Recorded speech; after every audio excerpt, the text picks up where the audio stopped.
Hello, hello. Shalom, shalom mga people. Nadi ko i-share ninyo.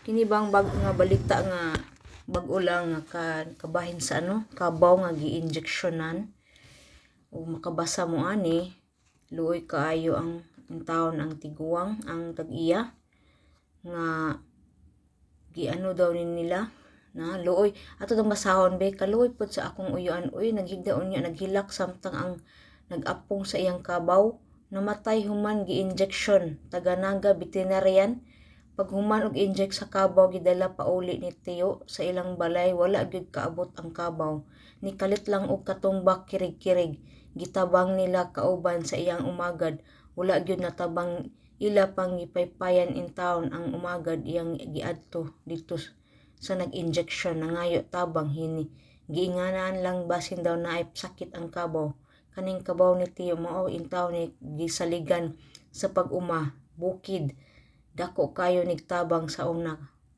buhat kog balay bukid tabang in town ni hakot bas purok naluoy kayo ba gi-injectionan nganong mang taon sa mga kay naluoy lang pud ta magunahuna ba kay kani laging usahay mo kan abitang mo utuman abita pud ta nga na ba nga safety ang ba ang ilahang gipang injection inya na bitaw in taon sa kining kabaw mahal ba ni kaayo mo palit kag kabaw sus amo tagpila na ni ron ang nahinduman ako sa una tag 20,000 ng kabaw nga bata pa mupalit kag kabaw nya kining kabaw go dako jud kay ni siya tabang sa mag-uuma malaki talagang tulong niya ang kabaw ang kalabaw sa mga farmers kasi yun ang they are strong animal to carry things lalo na't galing sa sa kalsada at tapos papasok sa sa yun especially if you're living in the countryside they help a lot so dito sa nangyari kawawa naman tong may-ari kasi nabubuhay sila sa ganyan nga buhay tapos sa isang injection lang at tapos hindi pa inangkin nga na dahil sa injection ang namatay ang kalabaw yan ang pinakawawa kasi walang accountability yung mga taong nag-inject yan ang pinakawawa kasi alam nyo parang hindi sa pinapatay talaga ang kalabaw sabihin man natin yung akala lang yung na hindi pinatay talaga yan bakit ganun yan is slowly killing sa animal kawawa naman kasi hindi siya in long matagal na kasi yung kabaw niya ewan ko how many years na yan tumutulong sa field ng tao tapos ganun lang ang ginawa ng mga niyan mga veterinarian na yan sorry na pasensya na kasi kawawa talaga ang may-ari kawawa nga pero hindi nga kayo nagkanang may bayad ba binayaran nyo ang mga damages sa tao pambihira naman yung injection nyo wala naman kayong puso sa mga mahihirap bakit ganun kayo kung alam nyo makasama yan sa hayop bakit wala ba kayong konsensya sa mga taong nagharap buhay ng malinis sa simpleng buhay yun tapos yung mga tao yun sila ang nagbigay ng pagkain sa sa mamamayan mga farmers sila ang nagbigay ng pagkain sa mamamayan oo binibili natin of course bibilihin natin kasi may pawis at dugo ang ang ka-exchange nun dahil naghihirap sila nun tapos ganoon lang nila pag injeksyonan ang yung kalabaw talagang kawawa walang sinong magbabayad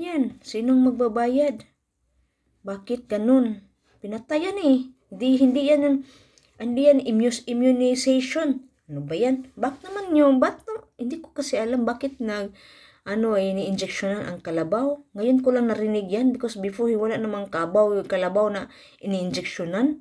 Hindi ko narinig yan since before. Yung maliit pa ako. Yung mga pagkaalam ko sa ano, mga farmer sa nakilala ko, walang injection, nabubuhay kasi sila sa grass, yan lang. Natural sila, they are organic animals, kumakain na ng grass.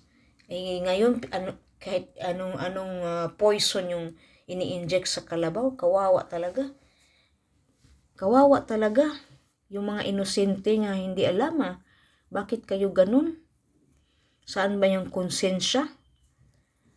Para lang makapira, aywan ko ba? May bayad ba kayo nakapatay ng ganun? Makareceive ba sila ng money pag pag na pinatay nila yun? Napatay yung mga kalabaw, iba pang mga animals diyan para sa mga farmer, lalo na sa mga farmer. Pinahirapan niyo talaga. Ay, sana naman nga bayaran niyo siya. Kawawa naman ng mama, oh. Sakit sa dibdib. Tingnan. Pinapatay siya. Kawawa talaga. Bakit naman ganun? Bakit ganun? Sana naman may konsensya kayo. Konsensya kayo, gamitin nyo. Yung konsensya nyo. Hindi yung pira lang. Para lang ma-follow lang yung sinong sa inyo nyo. Nag-instruct ninyong anuhin nyo.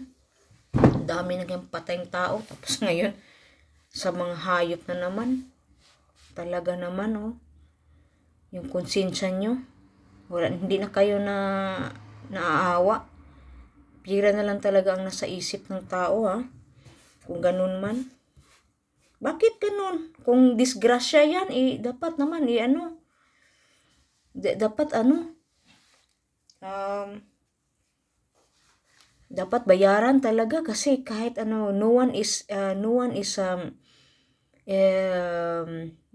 free from the law out of ignorance. Kasi pag damages babayaran mo talaga. Kawawa naman. Kawawa. Sana naman matulungan tong mamang to. Sayang ng kalabaw niya yung nakatulong niya sa pamumuhay niya. Bakit ganun? Di ba kayo kumakain sa mga pinaghirapan ng taong ito? O meron man yan silang rice field? O ano pang ginawa yung kalabaw na yan? Talaga naman, kawawa talaga. Ang sakit sa dibdib. Ang sakit talaga sa dibdib. Sana makonsensya yung nagtusok nag-injection ng kalabaw na yan. Sana bayaran nila. Sayang naman. Hindi naman yan makatay. Paano yung katayin nila? Kakatayin nila, may poison yung body na. Namatay na nga, kakainin pa nyo ang laman yan. Oh, mapupoison kayo. Kasi pupunta yan sa dugo Yung yung in-inject nila, pupunta sa dugo tapos kakainin nyo. Ay, wag na. Baka ka naman kayo makirig-kirig dyan. sa lalong pag kanang magdaginot, bitaw ka.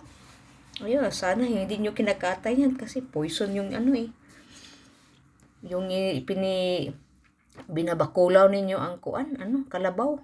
Talagang wala talagang konsensya mga tao ngayon. Kawawa talaga. Sana naman mabigyan ng hustisya si Manoy, si Manong. Talagang kawawa. Sige, shalom. Sana naman share nyo guys. Sana naman na mabigyan ng pansin tong sa kalabaw. Bye, shalom.